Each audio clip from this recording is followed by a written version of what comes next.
सौंदत्ती तालुक्यातील यल्लमा डोंगरावर असलेले यल्लमा देवी मंदिर बंद नाही। भक्तांनी कोणत्याही अफवांवर विश्वास ठेवू नये असे यल्लमा देवी मंदिर प्राधिकरणाचे सचिव अशोक दुडगुंटी यांनी सांगितले।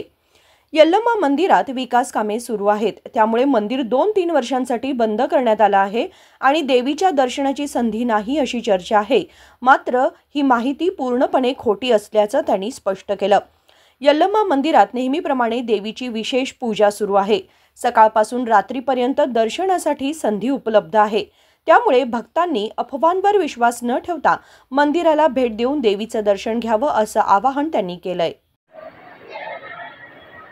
ಶ್ರೀ ರೇಣುಕಾ ಯಲ್ಲಮ್ಮ ದೇವಸ್ಥಾನ ಯಲ್ಲಮ್ಮಗುಡ್ಡ ಸೌದತ್ತಿ ದೇವಸ್ಥಾನದ ದರ್ಶನಕ್ಕೆ ಸಂಬಂಧಿಸಿದಂತೆ ಗ್ರಾಮೀಣ ಪ್ರದೇಶದಲ್ಲಿ ಭಕ್ತಾದಿಗಳಲ್ಲಿ ಕೆಲವು ಗೊಂದಲ ಮೂಡಿದೆ।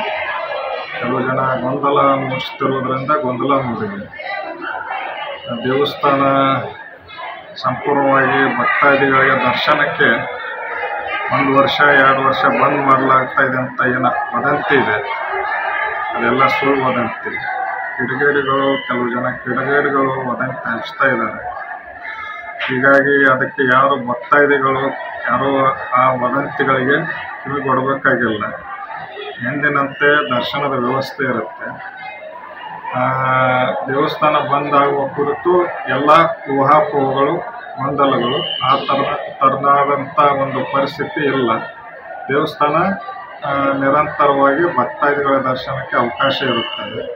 ಅದೇ ರೀತಿಯಾಗಿ ಈಗ ನಮಗೆ ಭಾರत ಹುಣ್ಣಿಮೆ मंदिर बंद असल्याची अफवा सोशल मीडियावर पसरल्यानंतर कोणीही अशा चुकीच्या माहितीचा प्रसार करू नये आणि सहकार्य करावं असंही आवाहन त्यांनी केलं आहे।